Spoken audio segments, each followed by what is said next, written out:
श्री वृंदावन बिहारी लाल की, श्री राधा रमण लाल की, श्री राधा वल्लभ लाल की, भागवत महापुराण की, श्री सुखदेव जी महाराज की, श्री परीक्षित जी महाराज की,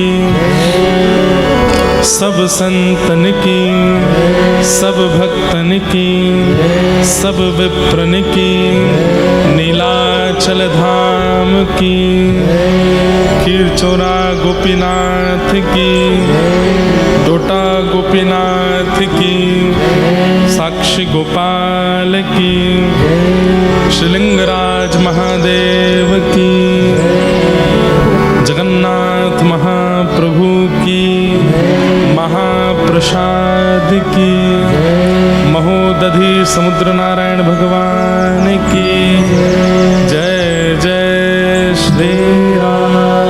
नमः पार्वती पतये हर हर महादेव। श्री राधा गिरधर लाल की जय।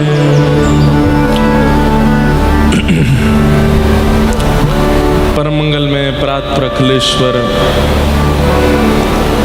अकारण करुणा वरुणालय भक्तवांछा कल्पतरु तड़िद्वत विनिंदित पीतांबरधारी श्री बालकृष्ण प्रभु की वांगमयी शब्दमयी प्रतिमूर्ति हम आप सबके मध्य में विराजमान श्रीमद् भागवत महापुराण मंच की शोभा को अति सुंदर और अति आकर्षक बना रहे महाप्रभु जगन्नाथ, बलभद्र जी और सुभद्रा जी, सुदर्शन जी,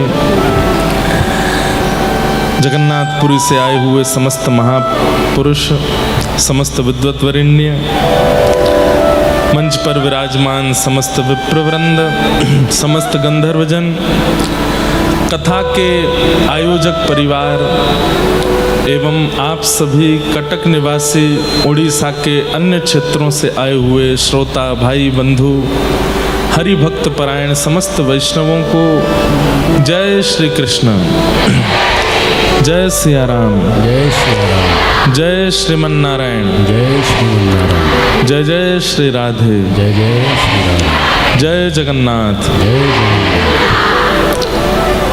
थोड़ा नेक जोर लगाए के बोलो जय जगन्नाथ।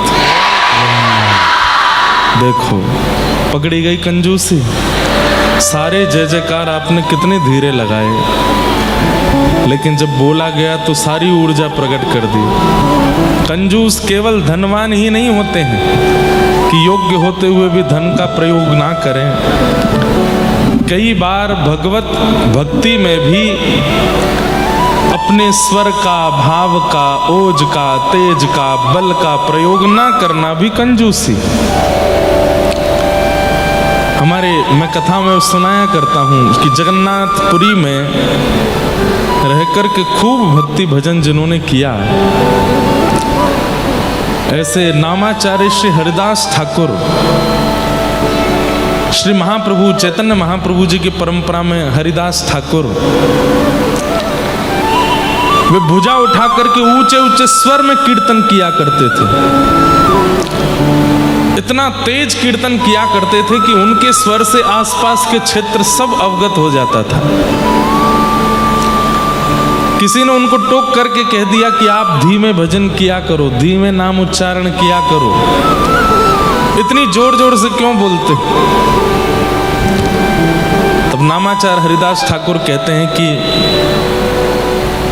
अंते नारायण स्मृति, यदि किसी व्यक्ति के कर्ण रंध्र में भगवत नाम पहुंच जाए तो उस भगवत नाम से उस व्यक्ति का कल्याण उद्धार संभव है। मैं धीमे धीमे करूंगा तो अकेले अपना उद्धार करूंगा, लेकिन खूब तेज स्वर में जब नाम उच्चारण करूंगा तो जिन जिन तक मेरा नाम पहुंचेगा सबका उद्धार हो जाएगा। तो सर्व कल्याण सर्वजन हिताय नाम करता हूं, केवल अपने कल्याण के लिए नहीं। और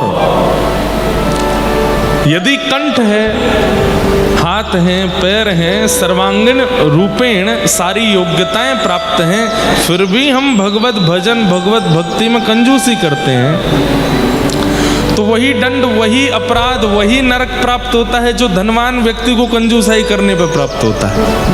मतलब भगवान ना करे, मृत्यु के बाद यदि क्षण भर के लिए नरक जाना पड़ा तो नरक भी अनेक प्रकार के हैं। उसमें वह नरक की प्राप्ति हुई जहां कंजूस कोई आया। अब कंजूस को आप जानते थे कि ये हमारे नगर का सबसे बड़ा कंजूस, ये जिस नरक में है उसमें मैं क्यों आया, मैंने तो कोई कंजूसी नहीं की। तब यमराज जी आपको बोलेंगे कि आपने धन की कंजूसी नहीं की, लेकिन कंठ होते हुए, हाथ होते हुए, पैर होते हुए, कान होते हुए, योग्यताएं होते हुए, बुद्धि होते हुए, मन होते हुए, सर्वांगीण योग्यताएं होते हुए भी भगवत भजन में उसको नहीं लगाया, इसलिए कंजूसाई के रूप में आप यहाँ आए हो। इसलिए जब भगवान नाम उच्चारण किया जाए तो पूरे वेग के साथ जय जगन्नाथ, ऐसे। अब ये हम रोज नहीं बताएंगे, आपको ध्यान रखना है। परमानंद की बात है, हमारे प्राणनाथ प्राण प्रिय श्री महाप्रभु जगन्नाथ, हम कहीं ना कहीं से इनके पास आने का बहाना ढूंढते ही रहते हैं, और कोई हमारा बहाना नहीं होता, बस यही बहाना ढूंढते हैं कि कैसे भी महाप्रभु जगन्नाथ जी की सन्निधि प्राप्त हो।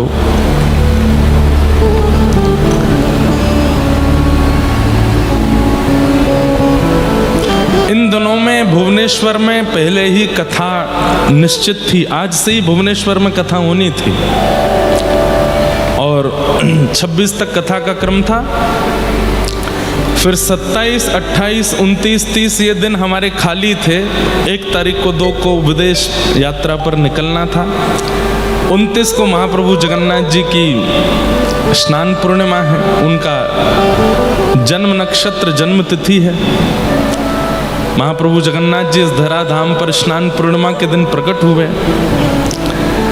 तो मन में भाव था भुवनेश्वर कथा करेंगे, 4 दिन फिर जगन्नाथपुरी में ही रहेंगे, और तब तो ये भी भाव था कि पुरी में ही रहेंगे, रोज पुरी से भुवनेश्वर कथा करने आया करेंगे। परंतु किन्हीं कारणोंवश वो कथा भुवनेश्वर नहीं हो पाई। अब हमारे पास तो कथाओं के क्रम आते रहते हैं, वहाँ कर दो, वहाँ कर दो, वहाँ कर दो। तो कथाओं के क्रम तो बहुत जगह के आए, लेकिन मैं प्रतीक्षा कर रहा था कि महाप्रभु जी के आसपास आएगी वही कथा करेंगे इन दिनों में। भुवनेश्वर में नहीं तो कहीं पास ही होनी चाहिए। और तभी हमारे यहाँ कटक से संपर्क आया कि यहाँ कथा, पहले भी आए थे संपर्क कटक में कथा के, लेकिन तब समय नहीं बन पा रहा था। और हमारे जो सब कथाओं का क्रम देखते हैं उनको पता, उनको याद भी नहीं था कि कटक से कोई कथा आई है। जब भुवनेश्वर की कथा पोस्टपोन हुई, ये समय खाली निकला, तो हमने कहा ये तो महाप्रभु जी से दूरी हो जाएगी, बिना बहाने कैसे जाऊं।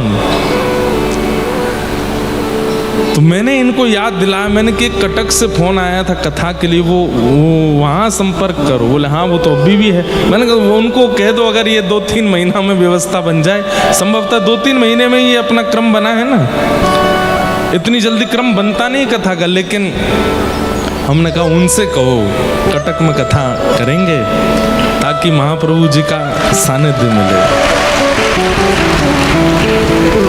तो भुवनेश्वर नहीं तो कटक, महानदी के चारों तरफ से घिरे हुए इस पावन शहर कटक में हमारे पूज्य पिताजी महाराज तो यहाँ 3 बार कथा क्रम कर चुके हैं, लेकिन इतनी बार जगन्नाथपुरी आए, कटक कभी आए नहीं। तो इस बार ठाकुर जी ने कृपा करके दूर नहीं भेजा, कटक बुला लिया। वो बोले यहाँ कथा सुनाओ और प्रेम से हमारा सानिध्य अनुभव करो। तो पहले 60 किलोमीटर दूर कथा होनी थी, अब 90 किलोमीटर है, लेकिन है जगन्नाथपुरी के अंतर्गत ही। ये श्री क्षेत्र 120 किलोमीटर में फैला है, तो इसलिए कटकपुरी क्षेत्र में ही है। तो यहाँ कथा कहने के लिए आए हैं। बहुत आनंद का विषय है, खूब आनंद अगले 7 दिनों तक रहने वाला है। आज प्रथम दिन का सत्र है और पुरी धाम से महाप्रभु जगन्नाथ जी पधारे। आपका रोज श्रृंगार होगा, रोज नवीन नवीन श्रृंगार में ठाकुर जी दर्शन देंगे।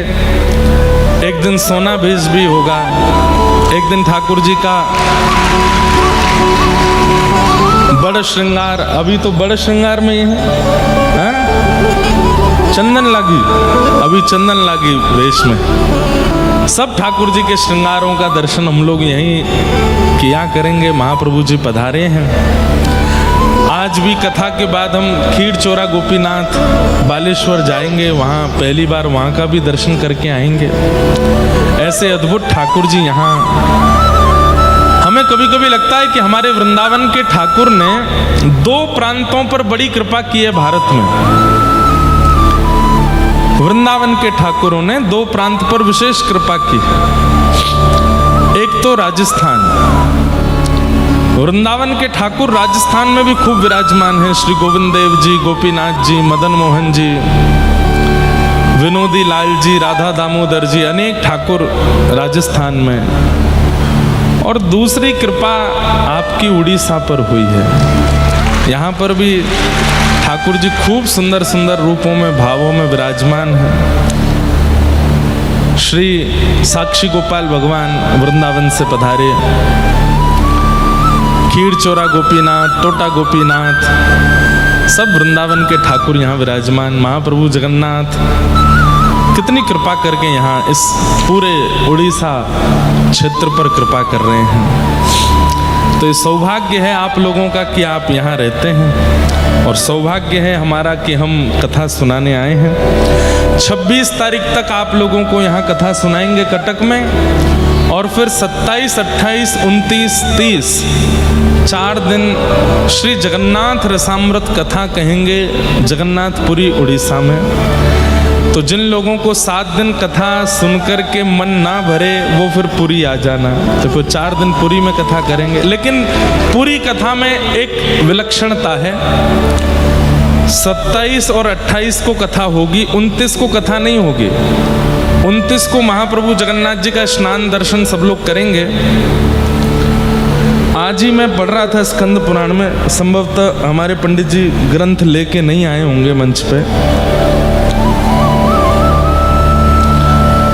उस ग्रंथ में आज ही मैं स्कंद पुराण के पुरुषोत्तम महात्म्य पढ़ रहा था कि महाप्रभु जगन्नाथ जी के स्नान दर्शन करने का फल अनेक हैं, लेकिन एक प्रारंभिक फल यह है कि पुनर्जन्म न विद्यते। उस व्यक्ति का फिर पुनर्जन्म नहीं होता जो एक बार महाप्रभु जगन्नाथ जी का स्नान देख ले। दूसरा, महाप्रभु जगन्नाथ जी स्नान वेदी पर विराजमान है, सुगंधित जल से उनका स्नान हो रहा है। उसका जो व्यक्ति दर्शन कर लेता है, तत्क्षण जन्म से लेकर के अभी तक हमसे जो भी ज्ञात अज्ञात रूप से महापाप भी बने होंगे, वे सब नष्ट हो जाते हैं महाप्रभु जी का स्नान दर्शन करने से। तीसरा, सुन करके तो आप आनंदित हो जाओगे। कई बार होता है कि इस जन्म के पाप तो नष्ट हो गए, लेकिन पूर्व जन्म के रह गए। तो कहते हैं हम आज तक पृथ्वी पर जितने भी जन्म लेकर के आए हैं, जिस भी योनि में आए हैं, और उसमें हमसे जो भी पाप बना है, महाप्रभु जगन्नाथ जी का स्नान दर्शन करने से, और कदापि यदि वो स्नान जल प्राप्त हो जाए तो उसका आचमन करने से, सेवन करने से, इस जन्म नहीं अनेक जन्मार्जित जितने भी हमारे पाप हैं वो सब नष्ट हो जाते हैं। इसलिए इससे वंचित नहीं रहना है। मैं तो पहली बार स्नान दर्शन करने आया हूँ, आप लोग तो यहीं रहते हैं, तो इस बार आप लोग भी मत चूकिएगा। 27-28 2 दिन कथा करेंगे, स्कंद पुराण के पुरुषोत्तम महात्म्य पर ही कथा करेंगे, और जो वहाँ के भक्तों के चरित्र उस पर लीला कहेंगे। 29 तारीख को सुबह से महाप्रभु जगन्नाथ जी का स्नान दर्शन करेंगे। उसके बाद एक समय हम सबको बता देंगे, उस समय तक सब लोग फिर कथा पंडाल में आ जाएंगे पुरी में। 29 तारीख को फिर हमारे श्री राधा गिरधर लाल वृंदावन से पधारेंगे, उनका स्नान दर्शन होगा। उनका भी स्नान पूर्णिमा उत्सव इस बार जगन्नाथपुरी में मनेगा। तो श्री ठाकुर जी का, लाल जी का भी स्नान उत्सव होगा, उसका आनंद लेंगे। और फिर हम लोग सब समुद्र स्नान करेंगे, वहीं कीर्तन करेंगे, वहीं आनंद करेंगे। उस दिन कथा नहीं होगी, केवल स्नान दर्शन और कीर्तन। और फिर 30 तारीख को फिर कथा होगी, सुबह के सत्र में कथा करके फिर सब लोग अपने अपने स्थान को प्रस्थान। तो कथा 3 ही दिन है, लेकिन उत्सव 4 दिन का है। एक दिन केवल स्नान दर्शनार्थी। तो ये जगन्नाथपुरी का क्रम है। लेकिन आप लोग ये मत सोचिएगा कि 27 से ही उत्सव होने हैं, तो फिर कटक में क्या होगा। कटक में जो होगा वो सरप्राइज है। यहाँ पर भी खूब आनंद होंगे, उत्सव होंगे। कुछ ना कुछ योजना बना करके थोड़ा थोड़ा हम आनंद करते रहेंगे। महाप्रभु जगन्नाथ जी के दिव्य दर्शन हम सब लोग करते रहेंगे, ऐसी सब भावना होगी। महाप्रभु जी का दिव्य रूप इस वक्त आप देख रहे हैं कि एक पर्वत खंड के अंदर विराजमान यहाँ मंच ऐसा बनाया है। इस पर भी एक सुंदर कथा है। कथा तो संपूर्ण हम अभी ग्रंथों से ले रहे हैं। हमने सुना है कि उड़ीसा के भी कई वैष्णवों को ये कथा नहीं पता है। एक समय ऐसा आया था, मैं थोड़ा संकेत करूं, पूरी कथा कल सुनाऊंगा। एक समय ऐसा आया था कि 144 वर्ष तक महाप्रभु जगन्नाथ जी के दर्शन भी नहीं हुए थे और महाप्रभु जगन्नाथ जी की सेवा भी नहीं हुई थी। कई आक्रांताओं से बचाने के लिए तत्कालीन राजा ने महाप्रभु जगन्नाथ जी को भूमि के अंदर विराजमान किया था, एक गुफा के अंदर विराजमान किया था। 144 वर्ष बाद फिर उस क्षेत्र में एक राजा का आगमन हुआ। उन्होंने ठाकुर जी को ढूंढा और पुनः भूमि से प्रकट किया। तो गुफा के अंदर जो महाप्रभु जी का दर्शन था, वही मंच यहाँ बनाया गया है। तो ये दर्शन है। कथा श्लोक सहित और भाव सहित जो भी है वो कल के प्रसंग में मैं सुनाऊंगा। कौन से राजा थे, क्या क्या उनके नाम थे, वो सब निकाला है। कौन से क्षेत्र में है, सब कुछ उसका भाव रखा है। परंतु ये अद्भुत दर्शन है। आज भी वो गुफाएं वहाँ विराजमान है जहाँ महाप्रभु जी विराजे। तो उसी भाव से इस बार सोच रहे थे कि उड़ीसा में कथा होती है। हर बार हम श्री मंदिर बनाते हैं, हर बार श्री मंदिर का। अच्छा एक बात और, दुनिया के किसी कोने में कथा हो, आयोजकों की जिम्मेवारी है मंच बनाने की। लेकिन उड़ीसा में कथा होती है तो मंच में क्या बनेगा ये हमारी जिम्मेवारी होती है। ये हमको, मतलब हम अंतरंग रूप से बता रहे हैं कि हमको कितना प्रेम है यहाँ से, कि क्या बनना चाहिए, कैसे श्रृंगार हो, कैसे क्या, वो ऐसा रहता है कि ये दायित्व तो हमको दिया जाए, ये सेवा तो हमारी रहनी चाहिए। तो उसी भाव से महाप्रभु जी यहाँ विराजमान है। तो उसका दर्शन सब लोग कर ही रहे हैं। नित्य आप सब लोग 4 बजे तक यहाँ उपस्थित हो जाइए। 4 साढ़े 4 के बीच में कथा प्रारंभ होगी और जब तक ठाकुर जी की इच्छा होगी चलेगी। ठाकुर जी के नित्य मंगल दर्शन होंगे, आप सब लोग उसका अनुभव किया करना। अभी परसों इंदौर में भी कथा 1 दिन की थी और वहाँ कथा का जो क्रम था वो भी महाप्रभु जगन्नाथ जी की लीला ही था। तो वहाँ पर एक प्रसंग मैंने लिया था, ज़्यादा देर तो नहीं, 1.5-2 घंटे का ही प्रसंग रहा था। सतयुग, त्रेता, द्वापर, कलयुग, 4 युग हैं। और इन चतुर्युगों में हम सब लोगों के लिए अलग अलग धामों की प्रधानता है। सब लोग ध्यान से सुनो, इधर देखो, सावधानी से सुनो। 4 धामों में 4 स्थानों की 4 धामों की 4 युगों में अलग अलग प्रधानता है। जैसे सतयुग में प्रधान धाम है श्री बद्रीनाथ। सतयुग के लोगों को आज्ञा दी जाती है कि वे बद्रीनाथ का जितना दर्शन हो सके, जितनी ज्यादा बद्रीनाथ की यात्रा कर सकें, उतना करने का प्रयास करें। लेकिन त्रेता में प्रधानता हो जाती है दक्षिण भारत के श्री रंगनाथ भगवान की। शैवों के लिए रामेश्वरम, वैष्णवों के लिए रंगनाथ। त्रेता के लोगों के लिए प्रधान धाम कौन सा है? रामेश्वरम और श्री रंगनाथ दक्षिण में। द्वापर का प्रधान धाम द्वारिका। द्वापर के सब लोगों के लिए द्वारिका के दर्शन की बड़ी महत्ता है। पर कलयुग में श्री जगन्नाथ धाम। ताली तो आपने बजाई, पर क्यों हैं महाप्रभु जगन्नाथ जी कलयुग में प्रधान देव? इस पर चिंतन होना चाहिए, इस पर कभी कभी विचार होना चाहिए कि अभी कलयुग के, वैसे तो एक बात कहूं तो सतयुग में एक ही धाम का दर्शन है बद्रीनाथ, त्रेता में एक ही धाम का दर्शन है श्री रंगनाथ, द्वापर में एक ही धाम का दर्शन है श्री द्वारिका धाम।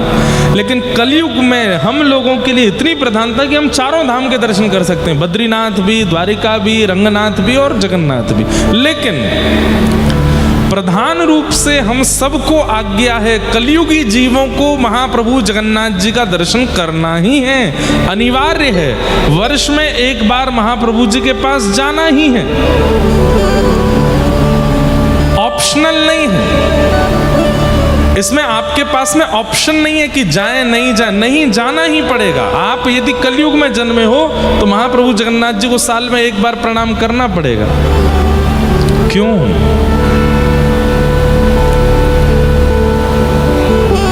हम कलयुगी जीव हैं। कलयुग में प्रत्येक दिन पाप बढ़ रहे हैं, प्रत्येक क्षण हमसे भी कोई ना कोई पाप बनता है। और यदि हम उन पापों में सदा रत रहेंगे तो अपना उद्धार कभी नहीं कर पाएंगे। चाहे हम कितना भी नियम कर लें, जप कर लें, तप कर लें, कितना भी ज्ञान अर्जन कर लें, कलिकाल इतना प्रचंड है तब भी हमको पापगामी बना के ही मानेगा और कोई उपाय नहीं है। तब कहें क्या करें? कलयुग के जीव अपना उद्धार कैसे करेंगे? तब महाप्रभु जगन्नाथ जी प्रकट हुए और प्रकट होकर के कहा, मेरा दर्शन करेंगे, मेरी स्नान वेदी का दर्शन करेंगे, मेरी चंदन यात्रा का दर्शन करेंगे, मेरे नौका विहार का दर्शन करेंगे, मेरी रथ यात्रा का दर्शन करेंगे और मेरा दर्शन भी यदि कर लेंगे, किसी बिना उत्सव में भी महाप्रभु जगन्नाथ जी का भी दर्शन यदि कर लेते हैं तो उसी क्षण हमारे पाप नष्ट होने प्रारंभ हो जाते हैं। हम जितनी देर महाप्रभु जी के सन्मुख रहते हैं, जितनी देर श्री क्षेत्र के अंदर रहते हैं, उतनी देर पाप नष्ट होते रहते हैं हमारे। इसलिए कलिकाल में हम लोगों के लिए जगन्नाथपुरी जाना अति अनिवार्य है, पर एक कंडीशन अप्लाई होती है। क्या? जगन्नाथपुरी जाना है, महाप्रभु जी का दर्शन करना है, लेकिन महाप्रभु जी को देखने के बाद में पूर्ण समर्पण करते हुए ठाकुर जी को वचन देना है कि नाथ, अब तक जो हुआ उन सबको आप नष्ट कर ही रहे हैं अपने दर्शन से, पर मैं वचन देता हूं कि अब दोबारा वह गलतियां नहीं होंगी जो मैंने पूर्व में की हैं। अब वह पाप मुझसे दोबारा नहीं बनेंगे। मैं प्रयास करूंगा कि मैं पुनः उन सब क्रियाओं को ना करूं जो मैंने पूर्व में की हैं। बस आप कृपा करके ये नम रक्ष जगन्नाथ, मेरी रक्षा करो। और आप ठाकुर जी को जैसे ही वचन दे देते हो कि पुनः नहीं करूंगा, ठाकुर जी तुरंत आपके समस्त पापों को नाश कर देते हैं। दो लोग हैं जो हमारा पूरा लेखा जोखा रखते हैं। हमारे पूरे जीवन की डायरी दो लोगों के पास में है, चित्रकेतु और यमराज। इनके पास सब लिखा है, हमने कब कहाँ क्या किया। हम भूल जाते हैं, पर नरक जाते समय वे सब हमको याद कराते हैं। तुम जब 18 वर्ष के थे तब तुमने ऐसा किया, जब तुम 19 वर्ष के थे तुमने ऐसा किया, 20 वर्ष की अवस्था में कॉलेज में तुमने ये किया था, अपने मित्र के साथ तुम ऐसा व्यवहार कर चुके हो, अपने परिवार के दूर के संबंधियों के साथ तुमने इतना गलत काम किया, इसके साथ कपट, इसके साथ छल। व्यक्ति खून के आंसू रोने लगता है कि मैं तो भूल ही गया था मैंने ये सब किया है, लेकिन उन्हें सब पता रहता है। लेकिन जैसे ही व्यक्ति जीवित अवस्था में महाप्रभु जगन्नाथ जी को प्रणाम करते हुए और वचन देता है कि पुनः नहीं करूंगा, महाप्रभु जगन्नाथ उसी समय चित्रगुप्त और यमराज जी को आज्ञा करते हैं, इसके जीवन में इसने जितने भी पाप कर्म किए सबको तुरंत नष्ट करो, इसको परम पवित्र बना दो। क्यों? वचन दे रहा है कि अब नहीं करेगा। सतयुग में यह संभव नहीं है। सतयुग में ठाकुर जी के दर्शन करने के बाद में भी प्रायश्चित विधान है। त्रेता में भी ठाकुर जी के दर्शन करने के बाद नियम है कि ऐसा करोगे तो ही पाप मुक्त होगे। द्वापर में भी आपको कुछ करना पड़ेगा, लेकिन कलयुग में केवल महाप्रभु जी के दर्शन कर लो, महाप्रसाद सेवन कर लो और ठाकुर जी को वचन दे दो कि अब नहीं करेंगे, उसी समय ठाकुर जी मुक्त कर देते हैं। लेकिन महाप्रभु जगन्नाथ जी को वचन देने के बाद भी, दर्शन करने के बाद भी पुनश्च उन्हीं पापों को जो व्यक्ति दोहराता है उसके साथ क्या होता है? एक तो 84 लाख योनियों में रजिस्ट्रेशन सब जगह हो जाता है, जाना ही पड़ेगा, और कितने हजार वर्षों के लिए नरक की प्राप्ति होती है उसका कोई आंकड़ा नहीं। और तीसरा, ठाकुर जी रूठ जाते हैं, महाप्रभु जी नजर फेर लेते हैं, फिर कभी उस व्यक्ति को देखते नहीं जो वचन देने के बाद भी पाप करे। इसलिए कलिकाल में महाप्रभु जगन्नाथ इतने दयालु देव हैं, इतने कृपालु देव हैं कि समस्त पापों को नष्ट करने के लिए बैठे हैं। लेकिन बस हम इतनी सावधानी रखें कि वचन देने के बाद पुनश्च वह पाप कर्म करें ना, और कम से कम ज्ञात रूप में ना करें, जानबूझ के ना करें। अज्ञात में हो जाए तो कोई बात नहीं, ठाकुर जी क्षमा करते हैं, पर ज्ञात रूप में ना करें। क्यों? शास्त्रों में वर्णन है कि जब कलिकाल बढ़ेगा, जब कलयुग प्रचंड होता चला जाएगा तो क्या क्या होगा। सबसे पहला, भारत की समस्त देव नदियां सूख जाएंगी। यमुना जी सूख जाएंगी, गंगा जी सूख जाएंगी, कावेरी सूख जाएंगी, सरजू जी सूख जाएंगी, सब अंतर ध्यान हो जाएंगी, और लगभग होना प्रारंभ हो चुका है। सारी देव नदियां सूख रही हैं। उद्गम से लेकर के संगम स्थली तक जब देव नदियों का कोई प्रारूप भी ना मिले, समझ जाओ प्रचंड कलिकाल आ गया है। सब लोग ध्यान से सुनो। दूसरा, सारे धर्म स्थान, धर्मस्थली अपनी पुरातन स्वरूप को खोने लग जाएं। जो उनका पुराना स्वरूप है, जो उनका वास्तविक स्वरूप है, उस वास्तविक स्वरूप को जब धर्म स्थान, तीर्थ स्थान खोने लग जाएं, वे अपने रूप से विहीन होने लग जाएं, समझ जाओ प्रचंड कलिकाल आ रहा है। धीरे धीरे ये भी प्रारंभ हो गया है। अब तीर्थ स्थान, धर्म स्थान अपने स्वरूप को खोते जा रहे हैं।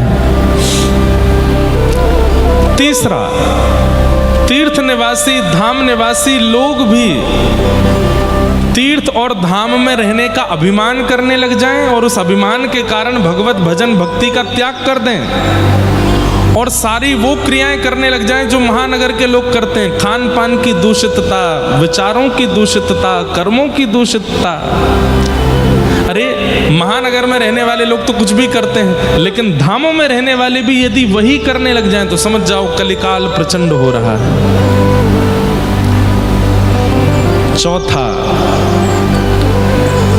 भगवान के दिव्य धाम महानगरों जैसे बनने लग जाएं, और महानगरों जैसी व्यवस्था, दुर्व्यवस्था उन स्थानों में प्रकट हो जाए।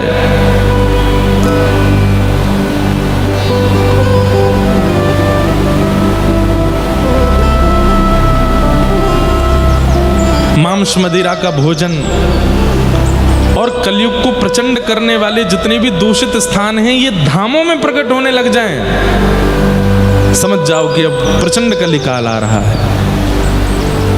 और अंतिम स्थिति बताते हैं, जितनी भी देव मूर्तियां हैं भारत में जितने भी धाम हैं, जितने भी तीर्थ हैं, वहां विराजमान जो देव स्थान हैं, वो देव मूर्तियां हैं, उनसे देवत्व निकल जाएगा, वे केवल पाषाण रह जाएंगे। उनके सामने कुछ भी गलत करने में व्यक्ति को लज्जा नहीं आएगी। क्यों? उसे ये विश्वास हो चुका होगा कि ये केवल पाषाण है, ये भगवान नहीं है। तीर्थ स्थान, देव स्थानों में विराजमान देव मूर्तियां अपने देवत्व का त्याग कर देंगी जब प्रचंड कलिकाल आएगा। लेकिन प्रचंड कलिकाल का वर्णन करते हुए अंत में कहते हैं, इतना घनघोर कलिकाल आने के बाद भी जगन्नाथपुरी में विराजमान महाप्रभु जगन्नाथ अपने रूप से विहीन कभी नहीं होंगे, वो सदा अपने रूप में रहेंगे। वे अपने देवत्व का त्याग कभी नहीं करेंगे। देवता आकर के प्रार्थना करेंगे कि हे महाप्रभु जी, अब ये कलिकाल प्रचंड हो गया है, ये कलयुग के जीव अब दर्शन देने योग्य नहीं है, नाथ अब चलिए यहां से। उस समय भी महाप्रभु जगन्नाथ कहेंगे कि कलयुग के अंतिम क्षण तक मैं यहीं विराजा रहूंगा और जो मेरे सामने आएगा उसका उद्धार करता रहूंगा, नहीं जाएंगे। ऐसे महाप्रभु जगन्नाथ। अच्छा, एक बात, महाप्रभु जगन्नाथ जी ये उद्धार के देवता नहीं हैं, ये संहार के देवता नहीं हैं। इनकी फैली भुजाएं बताती हैं कि ये स्वीकार के देवता हैं, ये स्वीकार करते हैं। जैसे भी हैं हम, लेकिन इसका अभिमान नहीं करना है या इसका गलत प्रयोग नहीं करना है कि हम जैसे भी हैं महाप्रभु जी तो स्वीकार कर ही लेंगे। वे तो कर ही लेंगे, ये उनकी दयालुता है, ये उनकी कृपालुता है। लेकिन हमको समझना है कि कम से कम इतने योग्य तो बने कि उनके आलिंगन के अधिकारी बने। हम चाहे जैसे हैं, वे स्वीकार तो करेंगे, वे हमको नष्ट नहीं कर सकते। इसलिए महाप्रभु जगन्नाथ जी की चतुर्धा मूर्ति है। यहाँ बलभद्र जी, बीच में सुभद्रा जी, इधर जगन्नाथ जी और भीतर सुदर्शन जी। मैं कहा करता हूं कि सुदर्शन जी तो आयुध हैं और श्री सुदर्शन जी सदैव नुकीले रहते हैं। सुदर्शन जी को देख करके भयभीत होते हैं, लेकिन जगन्नाथपुरी के सुदर्शन जी को देख के भय नहीं लगेगा। क्यों? नुकीले नहीं है, दंड के रूप में है, खड़े हैं केवल। क्यों? महाप्रभु जगन्नाथ जी ने आज्ञा दी है, इस कलिकाल में उद्धार नहीं करना है, स्वीकार करना है। चाहे जैसे भी पापी हों, उन्हें स्वीकार करना है। वे तो स्वीकार करने के लिए खड़े हैं, भुजा पसार करके खड़े हैं, पर हम उनके स्वीकार के अधिकारी बने, ये हमारी योग्यता होनी चाहिए। पिता संपूर्ण संपत्ति अपने पुत्र को देने वाला है, लेकिन पुत्र को चाहिए कि संपत्ति का अधिकारी पात्र तो बनूं मैं, नहीं तो पिता की संपत्ति का नाश कर दूंगा। ठीक वैसे ही हमारे जगत पिता जगन्नाथ भुजा पसार करके स्वीकार करने के लिए खड़े हैं, लेकिन अगर हम अयोग्य बनकर के गए, स्वीकार तो वो तब भी कर लेंगे, लेकिन अयोग्य बनकर के गए तो उस स्वीकारिता का जो परिणाम होना चाहिए वो प्राप्त नहीं कर पाएंगे। तो वे हमें स्वीकार करने के लिए खड़े हैं, उनके स्वीकार का अधिकारी हमको बनना है और वो अधिकार हमको प्रदान करने के लिए श्रीमद् भागवत जी धराधाम में हैं। इनकी सन्निधि में रह करके हम महाप्रभु जगन्नाथ के अधिकारी बन सकते हैं। ये तो उनकी कृपालुता है कि वे सबको स्वीकार करने बैठे हैं, पर हम अधिकारी तो बने।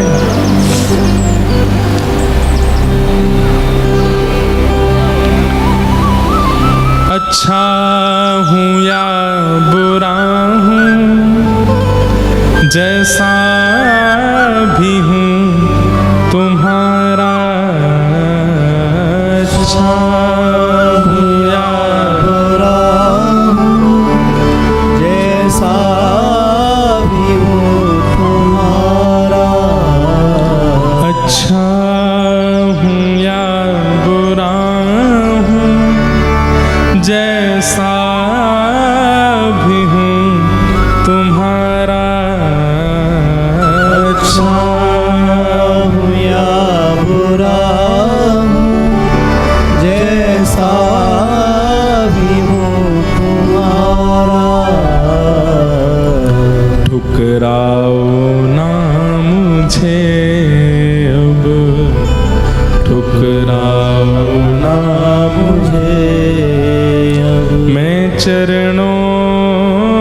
मैं सर झुकाऊं, ठुकराओ ना मुझे, चरणों में सर झुकाऊं। हे प्रभु मुझे बता दो, चरणों में कैसे आऊं। हे प्रभु मुझे बता दो। सच्चिदानंद रूपाय विश्वोत्पत्त्यादि हेतवे, तापत्रय विनाशाय श्री कृष्णाय वयं नमः। महात्मा के प्रथम श्लोक में कहते हैं सच्चिदानंद रूपाय। बहुत सावधानी से सब लोग सुनो। आप लोग ना हमको केवल एक चीज दे देना, बाकी सब कुछ हम आपको दे देंगे, सावधानी दे देना बस। जैसे पहाड़ों पे लिखा रहता है सावधानी हटी दुर्घटना घटी, वैसे ही यहाँ दुर्घटना तो कुछ नहीं होगी, लेकिन सावधानी हटी तो कहीं ठाकुर जी दिखने वाले होंगे और वो दिखने बंद हो जाएंगे। क्या पता कोई ऐसी बात कह दी जाए, क्या पता कोई ऐसा विषय सुनाया जा रहा हो और उस समय आप कहीं इधर उधर ध्यान लगाने लगे तो कहीं ठाकुर जी के दर्शन से वंचित हो गए, तो सबसे बड़ी दुर्घटना तो यही है।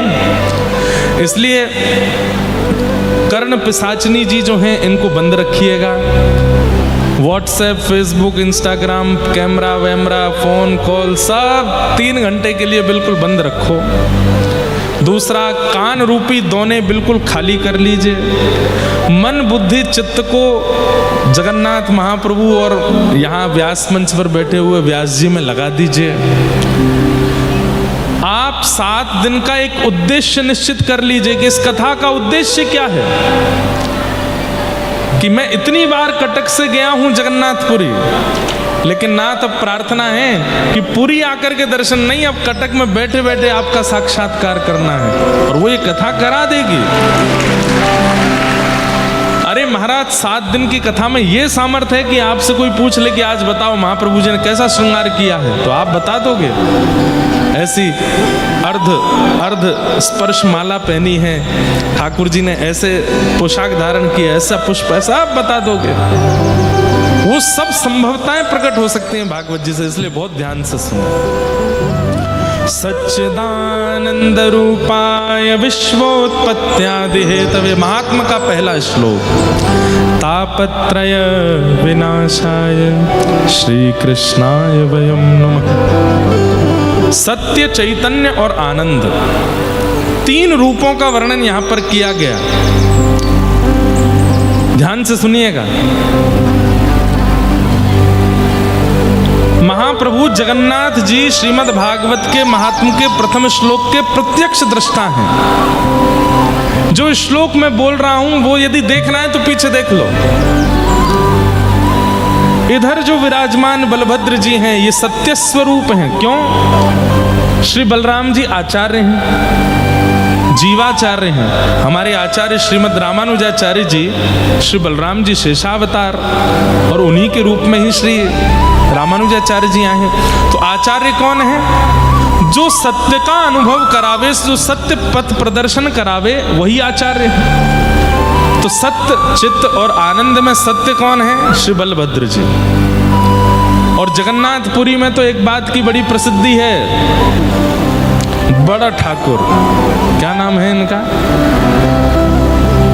तो छोटा ठाकुर बात नहीं माने तो बड़ा ठाकुर से कह दो। बाहर के आने वाले लोग सब जगन्नाथ जी से बात करते हैं, लेकिन पुरी के लोकल लोग तो बड़ा ठाकुर से ही बात करते हैं। कालिया ठाकुर सुनता नहीं है, आप ही काम बनाओ। कालिया ठाकुर तो बाहर वालों में ही व्यस्त रहता है, लोकल लोगों की तो आप सुनोगे।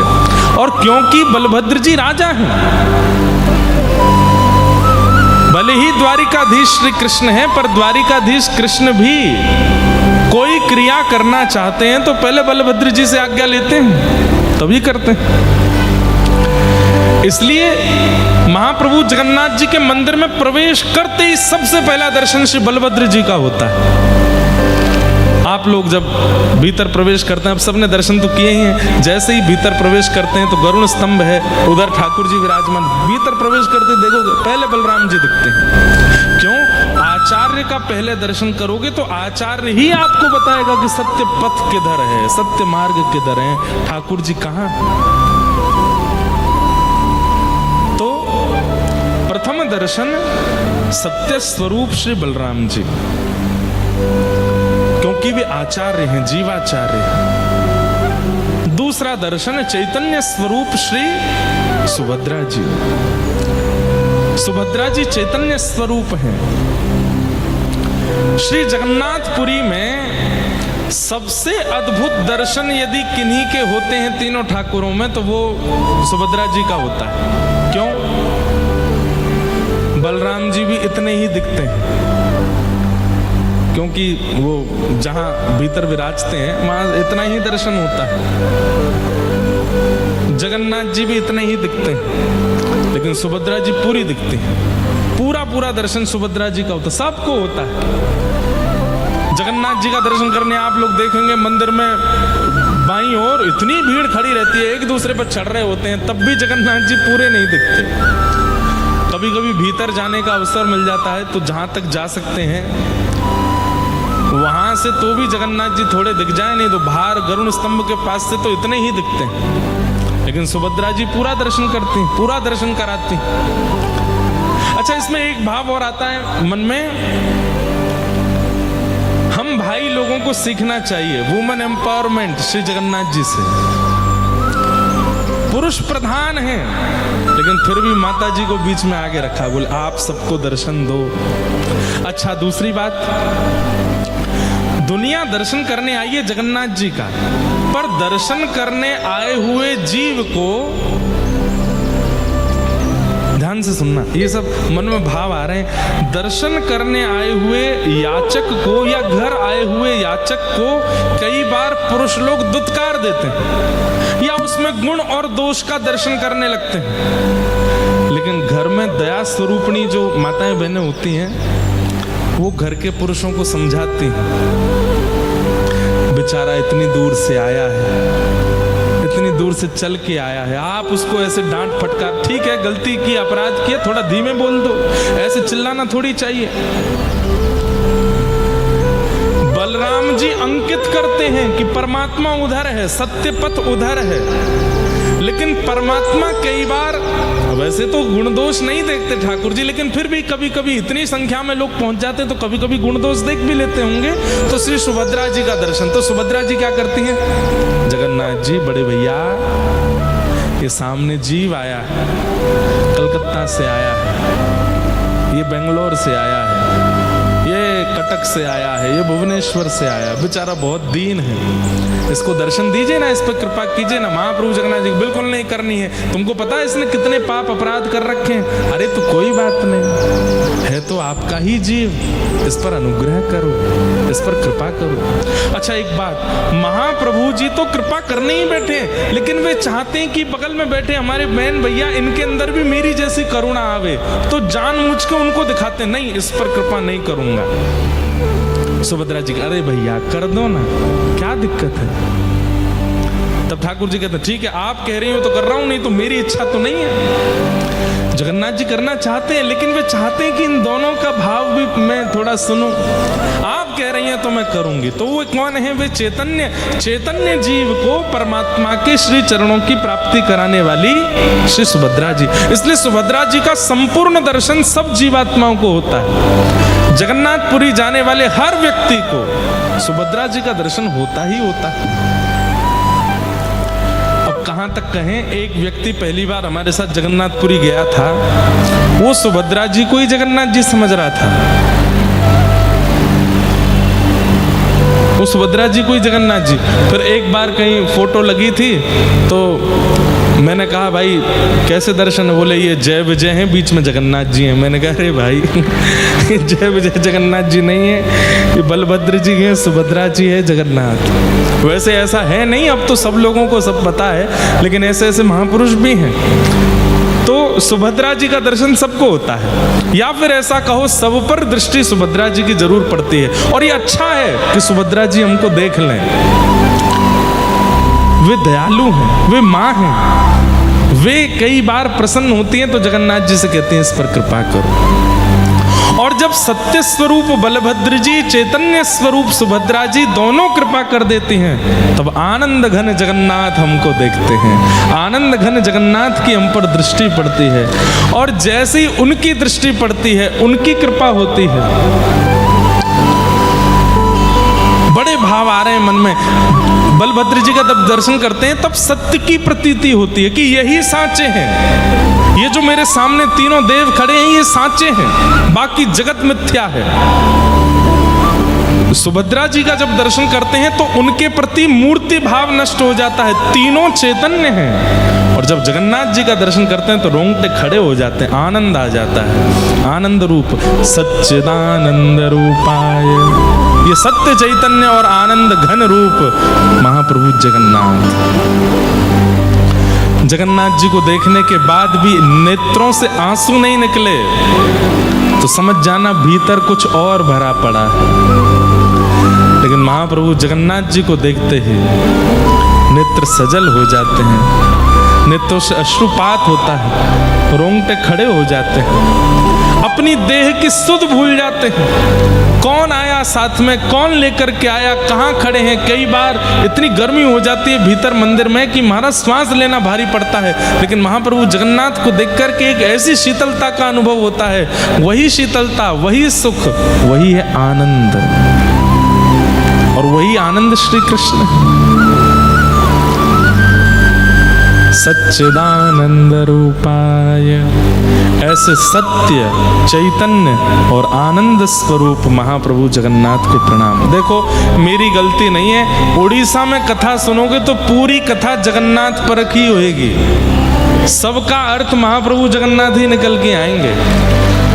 आप ये मत सोचना कि ये जगन्नाथपुरी आए इसलिए ऐसे बोल रहे हैं, पर पता नहीं क्यों महाप्रभु जगन्नाथ जी जब मिल जाते हैं ना तो फिर और कुछ मुख पर आता ही नहीं है।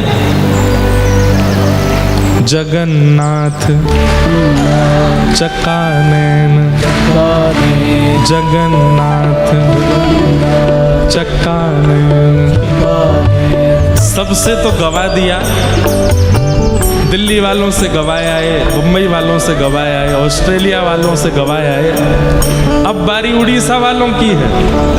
इस पर तो आपका कॉपीराइट है, ये आपका ही संकीर्तन है।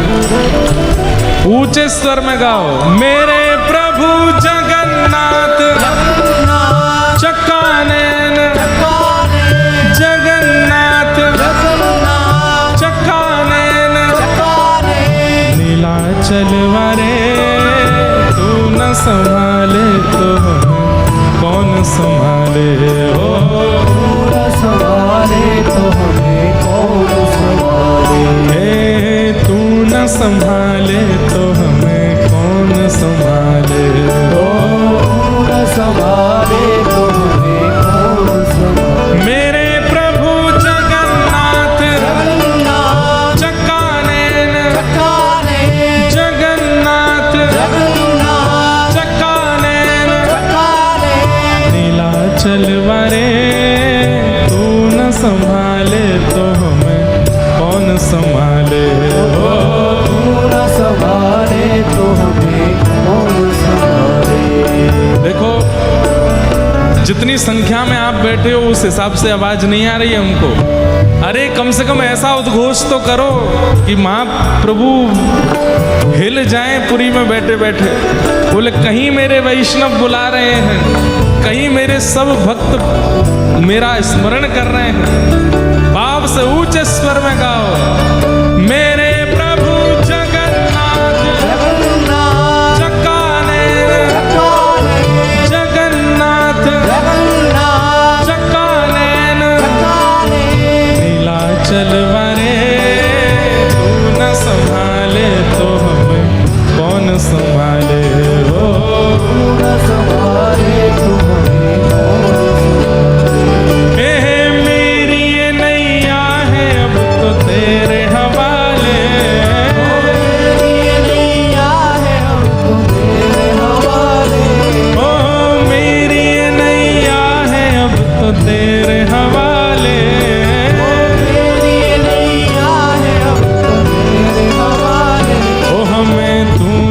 संभाले तो हमें कौन संभाले हो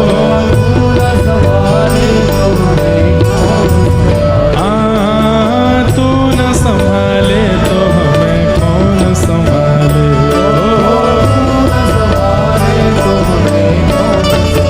मेरे प्रभु जगन्नाथ चकानैन जगन्नाथ चकानैन नीलाचल वरे तू न संभाले तो हमें कौन संभाले हो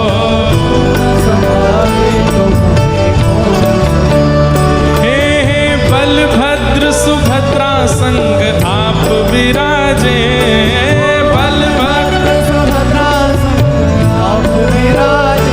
हे बलभद्र सुभद्रा संग आप विराजे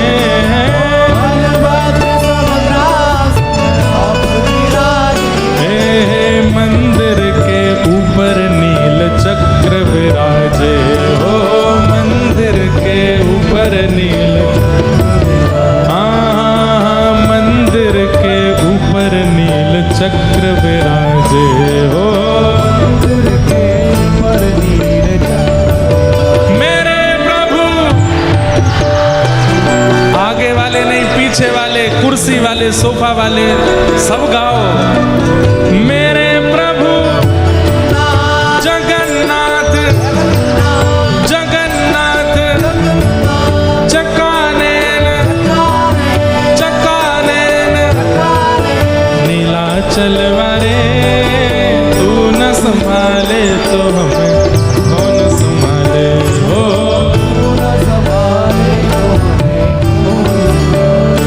हे तुम्हें छोड़ जाऊं अब मैं किसके दुआरे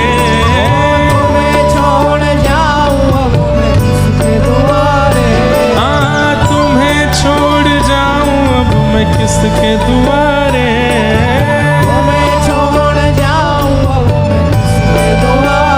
ओ हमें तू न संभाले तो हमें कौन संभाले हो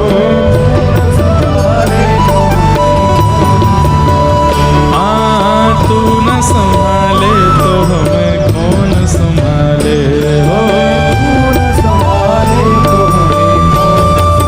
मेरे प्रभु जगन्नाथ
संभाले तो हमें कौन संभाले हो। महाप्रभु जगन्नाथ की, बलभद्र सुभद्रा मैया की, नीलाचल धाम की। तुम्हें छोड़ जाऊं अब मैं किसके दुआरे, तुम्हें छोड़ जाऊं अब मैं किसके द्वारे। हमें तू ना संभाले तो हमें कौन संभाले हो। न संभाले तो हमें कौन संभाले। हे जगन्नाथ चकानैन नीलाचल वारे, तू न संभाले तो हमें कौन संभाले हो। न संभाले तो हमें कौन संभाले। सच्चिदानंद रूपाय विश्वोत्पत्त्यादि हेतवे तापत्रय विनाशाय श्री कृष्णाय वयं नमः। तो सत्य स्वरूप कौन है? बलभद्र जी। वैसे ये तीनों रूप तीनों ही हैं, सत्य भी तीनों हैं, चैतन्य भी तीनों हैं, आनंद भी तीनों हैं, लेकिन एक भाव रूप में सत्य स्वरूप श्री बलभद्र जी, चैतन्य स्वरूप श्री सुभद्रा जी और आनंद घन श्री जगन्नाथ। सच्चिदानंद रूपाय, तीनों करते क्या है? बोलो विश्वोत्पत्त्यादि हेतवे, विश्व की उत्पत्ति करना, पालन करना और संहार करना, ये तीनों का काम है। तापत्रय विनाशाय, तीन प्रकार के तापों का जो नाश करते हैं, आदि दैविक, आदि भौतिक, आध्यात्मिक। श्री कृष्णाय वयं नमः। ऐसे श्री कृष्ण को हम बारंबार प्रणाम करते हैं, नमन करते हैं, वंदन करते हैं।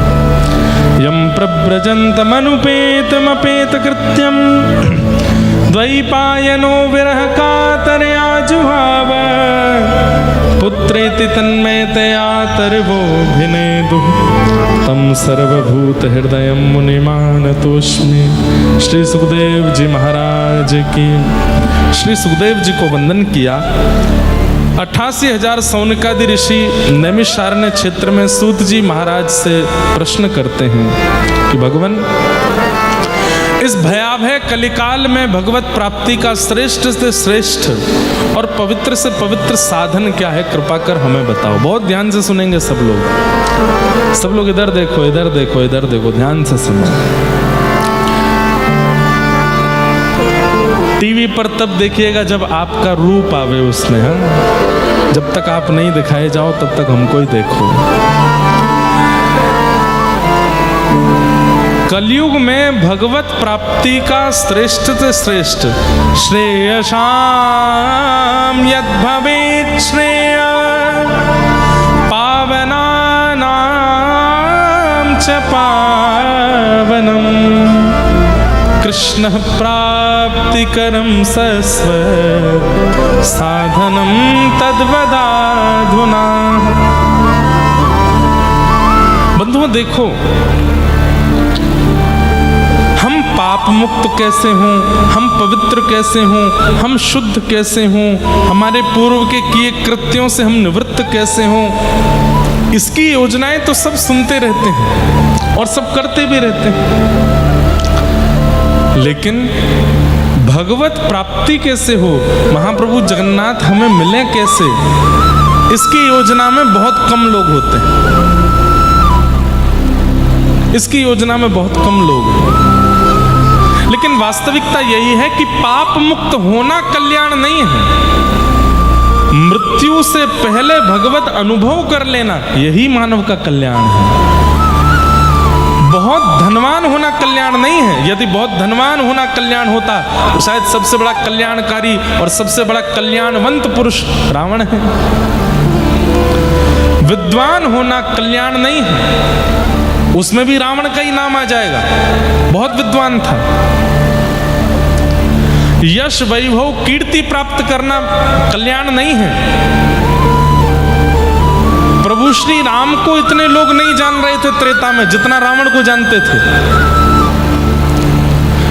हिरण्यकश्यप को तीनों लोग जानते थे, नृसिंह भगवान को कोई नहीं जान रहा था। तो यश वैभव कीर्ति प्राप्त करना भी कल्याण नहीं है।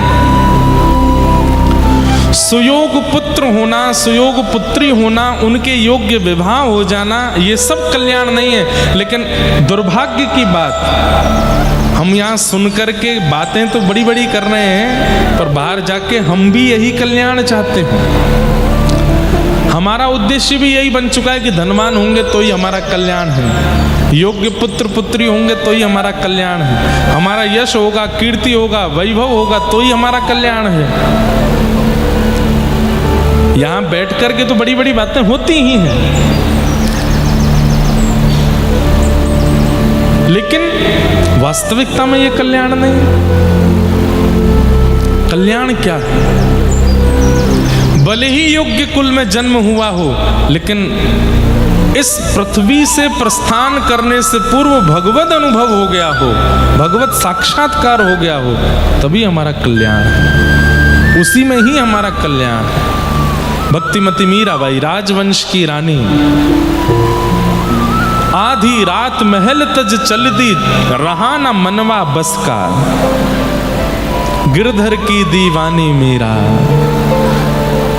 नाम छूटा अपयश का, और ठाकुर जी को प्राप्त कर ले। ये कल्याण है। अश्रेष्ठ कुल में जन्मा, साल बेग, अहे नील शैन प्रवण मता वरण, प्रवण मता वरण, मुआरत नलनी बनकु कर दलन, अहे नील शैन, कहे साल बेग, हीन जाति रे मुझमण, कहे साल बेग, हीन जाति रे मुझमण, श्रीरंगा चरण तले करूँ अच्छी अपन, अहेनी। मैं ये पद गाता हूं, मेरे पूरे रोंगटे खड़े हो जाते हैं। श्री अंग के, अरे हम ब्राह्मण कुल में जन्मे हैं, आप वैश्य कुल में जन्मे हो, आप क्षत्रिय कुल में जन्मे हो, आप हिंदू धर्म में जन्मे हो, लेकिन क्या फायदा? एक यवन कुल में जन्मा बालक साल्वेग महाप्रभु जगन्नाथ जी के रथ को रोक देता है। यही जन्म स्थान यही है। कितना दूर है यहां से? 2 किलोमीटर। मतलब सालवेग का जन्म स्थान यही है, पास में ही है। वाह, जाऊंगा मैं दर्शन करने, अगर कोई स्थान होगा वहां तो। उनकी समाधि तो है ठाकुर जी की रथ यात्रा क्षेत्र में। इसे कहते कल्याण। ब्राह्मण छोड़िए, क्षत्रिय छोड़िए, वैश्य छोड़िए, हिंदू धर्म में नहीं है। एक यवन कुल में जन्म लिए साल्वेग, कोई संस्कार नहीं, सुसंस्कार नहीं, वहां पर त्रिकाल संध्या नहीं होती है, उनके घर में 2 समय के दीप नहीं जलाए जाते हैं। साल्वेग के घर में गीता, रामायण, भागवत, महाभारत आदि का पाठ नहीं होता है। केवल माँ, क्योंकि माँ ब्राह्मणी थी उनकी, माँ समय समय पर महाप्रभु जगन्नाथ जी की लीला सुनाती है, और उसका प्रभाव ऐसा, अपनी छत पर खड़े होकर के साल्वेग स्तुति गाते हैं, और कोसों दूर महाप्रभु जगन्नाथ जी का रथ रुक जाता है। राजा और सब पंडा पुजारी चरणों में प्रणाम करते हैं, महाप्रभु क्या अपराध हुआ? बोले मेरा एक भक्त मुझे पुकार रहा है, जब तक वो मेरे सामने नहीं आएगा मेरा रथ आगे नहीं बढ़ेगा। उसको बुलाओ, उसको लेके आओ। पालकी लेकर के राजा गए हैं, और साल्वेग की मां सहित उनको लेकर के जब जगन्नाथपुरी पहुंचे, जैसे ही साल्वेग सन्मुख आया है, अरे कहना तो ऐसा चाहिए कि साल्वेग महाप्रभु जी का दर्शन कर रहे हैं, लेकिन उल्टा हो रहा है, साल्वेग का दर्शन महाप्रभु जी कर रहे हैं। और साल्वेग को देखते ही महाप्रभु जी का रथ बिना खींचे आगे बढ़ने लगा, मानो जैसे वो नहीं तड़प रहा है उनसे मिलने के लिए, महाप्रभु जी तड़प रहे हैं उससे मिलने के लिए। एक बात याद रखना बंधुओं, और ये बिल्कुल सत्य है, इसमें कोई बनावटी बात नहीं है। यदि कोई कृष्ण विरह में, महाप्रभु जी के विरह में, धाम के विरह में, जगन्नाथ जी के विरह में रो रहा है, व्याकुल हो रहा है, इसका मतलब वो व्याकुल नहीं है, ठाकुर भी व्याकुल है उससे मिलने के लिए। आप नहीं रो सकते उनकी याद में, वे जब आपसे मिलने को व्याकुल होते हैं तभी आप रोते हो। ये कल्याण है कि ऐसे कुल में जन्मा साल्वेग महाप्रभु जी की प्राप्ति कर लेता। हम यहाँ पर इतने बड़े बड़े बातें बनाते हैं, क्या अनुभव किया ठाकुर जी का आज तक? कुछ भी नहीं। ये कल्याण है ना। कल्याण की परिभाषा यही है, धन कमाया, यश कमाया, ऐश्वर्य कमाया, संपत्ति कमाई, सब कुछ कमाया और सब करके निकल गए दुनिया से, ये कल्याण नहीं है। भूल जाएगी दुनिया आपको। लेकिन कुछ नहीं कमा पाए, लेकिन मृत्यु आई उससे पहले पहले साक्षात ठाकुर जी को अपने सामने प्रकट करके उनका दर्शन कर लिया अपनी प्रेम लक्षणा भक्ति से, ये आपका कल्याण है। धन कमाइए, ऐश्वर्य प्राप्त कीजिए, यश प्राप्त कीजिए, सब कुछ प्राप्त रखिए, लेकिन सबके पीछे उद्देश्य मेरी मृत्यु आवे उससे पहले महाप्रभु जी को आना है, ये उद्देश्य रखो। यही कल्याण है। और वही प्रश्न यहां पर कर रहे हैं, श्रेयसाम यद भवेत् श्रेय, श्रेष्ठ से श्रेष्ठ, पवित्र से पवित्र भगवत प्राप्ति का साधन क्या है, कृपा कर मुझे बताओ। इस कलिकाल में ठाकुर जी कैसे मिलेंगे? तब सूत जी महाराज कहते हैं, सूत जी उत्तर देते हुए बता रहे हैं कि इस कलिकाल में भगवत प्राप्ति के साधन तो अनेक हैं, लेकिन आपने कहा श्रेष्ठ से श्रेष्ठ और पवित्र से पवित्र, तो ये श्रेष्ठ और पवित्र की उपमा में यदि आप पूछ रहे हो साधन, तो एक ही है, क्या? श्रीमद् भागवतम शास्त्रम कलौकीरेण भाषितम कालव्याल मुखग्रास त्रास नरणास हेतवे श्रीमद् भागवतम शास्त्रम। श्रीमद् भागवत रूपी शास्त्र, आद्योपांत इनका अनुसंधान अपने जीवन में करने लग जाओ, कलिकाल में भगवत प्राप्ति हो जाएगी। ये दावे के साथ सूत जी महाराज कह रहे हैं। आप कहोगे महाराज जी आप व्यास मंच पर बैठ करके बोल रहे हो, आप तो इतनी कथाएं कर चुके होंगे, आपको हो गया भगवत अनुभव। अब अनुभव कैसा होता है ये तो बताना भी नहीं चाहिए सबको, और हुआ है इसका अभिमान करके भी मैं नहीं बोलूंगा कुछ यहाँ से, लेकिन कुछ बातें ऐसी बताऊंगा जो नॉर्मल नहीं है। पहली, दुनिया के किसी कोने में कथा हो, महाप्रभु जगन्नाथ जी का किसी भक्त के द्वारा प्रसाद आ ही जाता है कथा में, ये अनुभव नहीं है तो क्या है? इंदौर में एक दिन का प्रसंग करने गया था, वहां भी कोई महाप्रसाद दूर से दिखा रहा था, आपके लिए पुरी से लेके आए।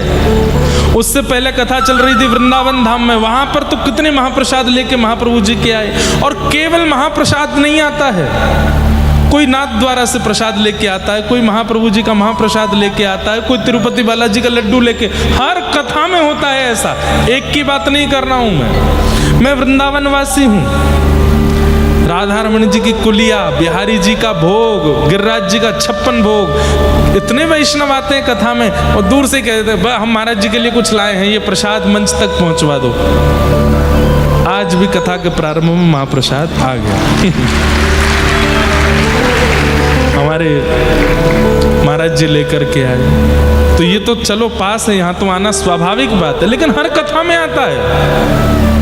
अब मैं कैसे ना मानूं कि कथा करने से मुझे भगवत प्राप्ति नहीं हो रही है? हर कथा में ठाकुर जी आ रहे हैं। चैतन्य महाप्रभु तो उद्घोष करके कहते हैं महाप्रसादे गोविंदे, साक्षात गोविंद है महाप्रसाद।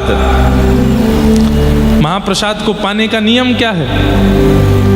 जैसे ही कोई महाप्रसाद लाया तो कहते हैं छिना लो, वो दे रहा है उससे पहले तो लो और तुरंत खोल करके पालो। एक तिनका लो लेकिन ले लो तुरंत। क्यों? आपने अगर रखा चलो शाम को पाएंगे, कल पाएंगे, रात में प्राण चले गए तो महाप्रसाद सन्मुख आए तुरंत उसको अपनी जिह्वा पर धर लीजिए, ऊपर से डाल लीजिए, एक कणिका डाल लीजिए। क्यों? साक्षात गोविंद है। हर कथा में महाप्रसाद आता है, हर कथा में तिरुपति बालाजी का लड्डू आ जाता है। अच्छा एक और बात, एक आध कथा स्किप हो जाती है, तिरुपति जी का प्रसाद नहीं आया, नाथ द्वारा का प्रसाद नहीं आया, द्वारिका का लेकिन जगन्नाथ महाप्रसाद तो हर कथा में आता है, हर कथा में। भगवान करे ये कभी बंद ना हो, आता ही रहे। मतलब मैं चाहूं तो अपनी कथाओं में महाप्रसाद की दुकान लगा सकता हूं इतना महाप्रसाद आता हर कथा में। खाजा भोग आएगा, ठाकुर जी की बढ़िया सुंदर सामग्री हर कथा में आती। कथा करते करते 5 वर्ष हुए थे, श्री गिरधर लाल जी की सेवा आ गई अपने आप। नहीं प्राप्त हुए ठाकुर जी, हो गए। कथा करते हैं, कहते कहते नेत्र बंद हो जाते हैं, पद गायन करते करते ठाकुर जी की लीला का अनुभव होने लग जाता है। कई बार व्यास मंच से ऐसी लीलाओं का प्राकट्य होता है जो मैंने पढ़ी नहीं है पर मैंने सुना दी है। उसके बाद जब मैं आचार्यों से पूछने जाता हूँ क्या ये लीला कहीं है, तो किसी ना किसी ग्रंथ में वो लीला प्रकट होती है। ये अनुभव नहीं है तो क्या है? ये सब बातें हम आपको इसलिए बता रहे हैं ताकि चित्त में विश्वास प्रगाढ़ हो जाए कि श्रीमद् भागवतम शास्त्रम कलौ कीरेण भाषितम। श्रीमद् भागवत शास्त्र है जो कलिकाल में भगवत अनुभव कराता है। अब देखो लोग बाग तो विवाद करते ही हैं और हमारे पीछे तो बहुत ही पढ़ने लग गए हैं आजकल लोग,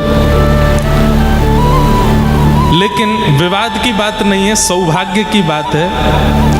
हम कहीं भी दर्शन करने जाते हैं, कहीं भी फोन नहीं करते, कहीं भी टिकट नहीं लेते, कहीं भी किसी को संपर्क नहीं करते, हम बस पहुंच जाते हैं। द्वार पर ही कोई हमको मिल जाता है जो सीधे पकड़ के वीवीआईपी कोटा में ले जा खड़ा कर देता, आप करो दर्शन।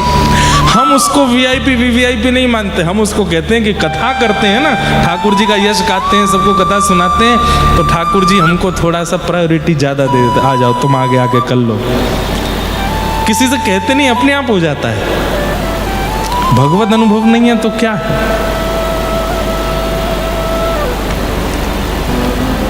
ये छोटे छोटे अनुभव, ये तो वो हैं जो मैं बता सकता हूं। बहुत अनुभव होते हैं ऐसे। भागवत जी की सन्निधि ग्रहण करके देखिए, आपको भी अनुभव होने लग जाएंगे, आपको भी उन भावनाओं का अनुभव होने लगेगा। श्रीमद् भागवतम शास्त्रम कलौ कीरेण मेरी अभी कलकत्ता में कथा थी इस साल जनवरी में, तो अभी कटक में तो ये नियम नहीं चल पाएगा, वैसे चल सकता है अगर मैं चाह जाऊं तो।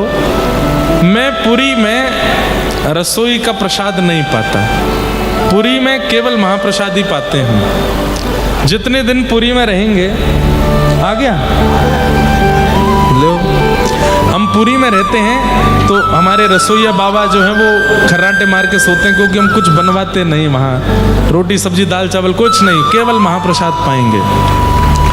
कलकत्ता में मेरी कथा थी तो हमारे पुरी के कुछ प्रेमी वैष्णव सुबह महाप्रसाद लेकर के वंदे भारत एक्सप्रेस में बैठे, शाम को कलकत्ता पहुंच के वहां आकर के महाप्रसाद पवाया उस दिन भी, और गरम गरम महाप्रसाद। कि ठाकुर जी की कृपा नहीं है तो क्या है? महाप्रसाद उससे अच्छा, जगन्नाथपुरी में सब महा हैं, बाकी जगह समुद्र है, यहाँ महोदधि है, महादधि। बाकी जगह प्रभु हैं, यहाँ महाप्रभु। बाकी जगह प्रसाद है, यहाँ महाप्रसाद। सब कुछ महा है यहाँ पे।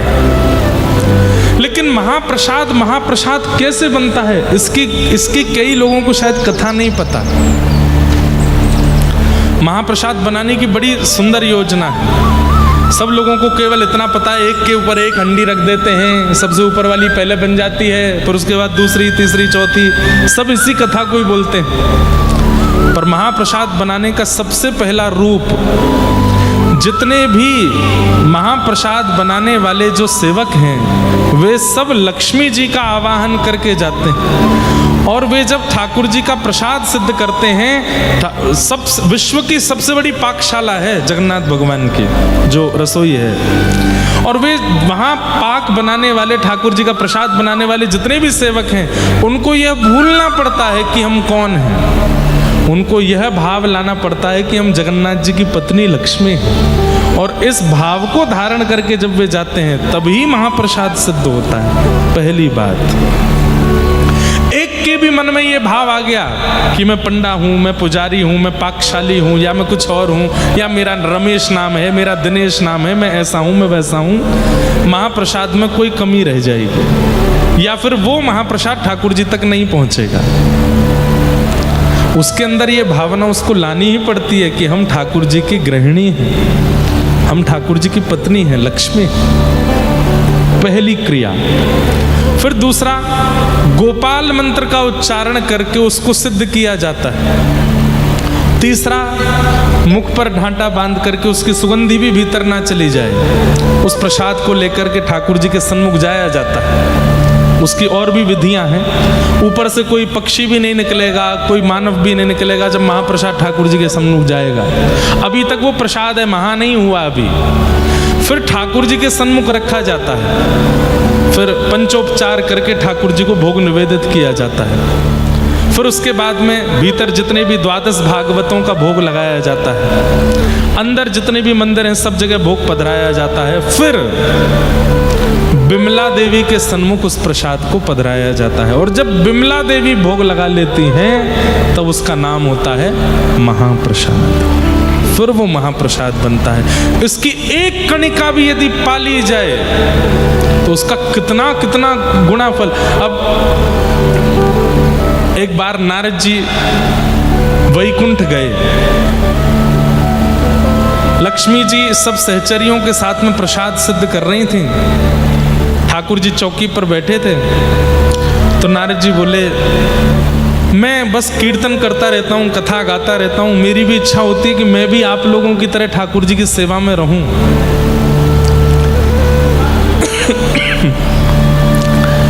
तो लक्ष्मी जी बोलती हैं कि यहाँ पर केवल स्त्रियों का प्रवेश है, आप भीतर नहीं आ सकते। सब सहचरियां मिलकर के प्रसाद सिद्ध करती हैं, तभी ठाकुर जी का भोग लगता है। सब लोग इधर देखो, ध्यान से सुनना। तो नारद जी बोले, थोड़ी कृपा कर दीजिए ना हमारे ऊपर भी। तो लक्ष्मी जी चाह जाएं तो सब संभव है। नारद जी को सहचरी रूप प्रदान कर दिया और बोले, याद रहे भीतर जा तो उपद्रव मत करना। ठाकुर जी को अगर पता चल गया कि नारद जी रसोई घर में आए हैं तो प्रसाद नहीं पाएंगे, भगवान के भी अपने नियम हैं। तो नारद जी बिल्कुल सहचरियों की तरह सामग्री अमनिया कर रहे हैं, सब कुछ कर रहे हैं बढ़िया प्रेम से। ठाकुर जी प्रेम से पा रहे हैं। जैसे ही ठाकुर जी पाने लगे तो नारद जी दूर खड़े खड़े रोने लगे। कितने कितने सौभाग्यशाली हैं ये कण, श्री ठाकुर जी के अधर के पास जा रहे हैं, ठाकुर जी इनका सेवन कर रहे हैं। जैसे ही ठाकुर जी ने प्रसाद पूर्ण करके ठाकुर जी जैसे ही उठे तो लक्ष्मी जी आती हैं और उस पात्र को उठाती हैं और सब सहचरियों में वितरण करती हैं। तभी देखते हैं 33 कोटि देवताओं की लाइन लगी है, सब उस कणिका को पाना चाहते। अब ठाकुर जी तो पूरा पाते हैं, थोड़ा सा छोड़ते हैं। अब लक्ष्मी जी उसमें से बीन बीन करके सबको देती हैं, जो ठाकुर जी का बच जाए शेष प्रसाद। नारद जी ने हाथ फैलाए तो एक कणिका मिली, तो आपने कहा एक और दे दीजिए। लक्ष्मी जी बोली, इतने सब लोग हैं लेकिन ठीक है दे देती हूँ, आज ही दे रही हूँ, कल से नहीं दूंगी। 2 कणिका महाप्रसाद की नारद जी को दी। वैकुंठ से बाहर आकर के नारद जी ने जैसे एक कणिका पाई, आहा, नारद जी तो झूमने लगे, प्रेम पुलकित नेत्र हो गए, प्रेमाश्रु प्रकट हो गए। प्रेम की जितनी अवस्था हैं सहज ही सब अंग में प्रकट होने लगी। हे श्याम सुंदर, हे मधुसूदन, हे मुरारी, हे मुरलीधर, हे जगन्नाथ, ऐसा कहकर के जैसे विरहणी गोपी कोई रुदन करती है, कृष्ण प्रेम ऐसा प्रस्फुटित हुआ उनके चित्त में, ऐसा पहले कभी नहीं हुआ था।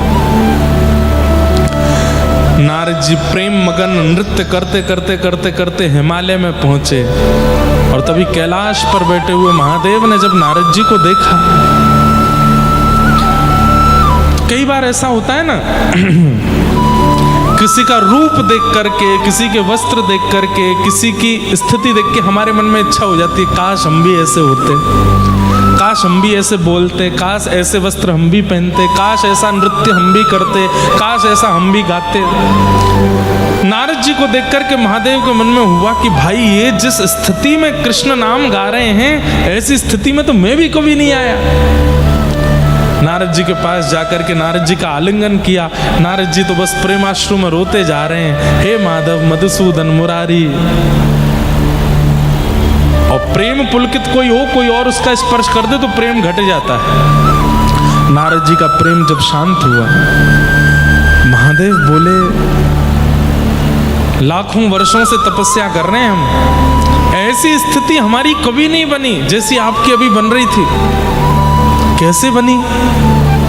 ऐसा क्या सुन लिया, ऐसा क्या पा लिया, या ऐसा क्या देख लिया जिससे आपकी ऐसी स्थिति? हमें भी बता दो, हम भी करेंगे। तब नारद जी ने महाप्रसाद दिखाया। बोले 2 कणिका मिले थे मुझे ठाकुर जी के उच्छिष्ट भोग के, एक तो पा लिया मैंने, एक बचा है। महादेव बोले हमको भी दे दो।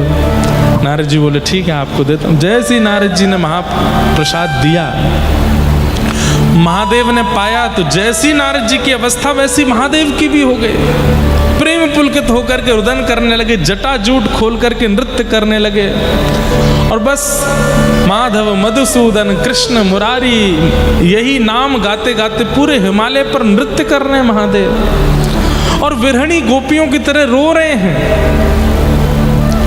नारद जी और महादेव दोनों को नृत्य करता, विरह में विलीन देखता पार्वती जी ने जब देखा, तो पार्वती जी बोली ये स्थिति कैसे बनी? तो नारद जी का तो प्रेम थोड़ा सा शांत हो चुका था। पार्वती जी को देख के नारद जी उनके पास आ गए।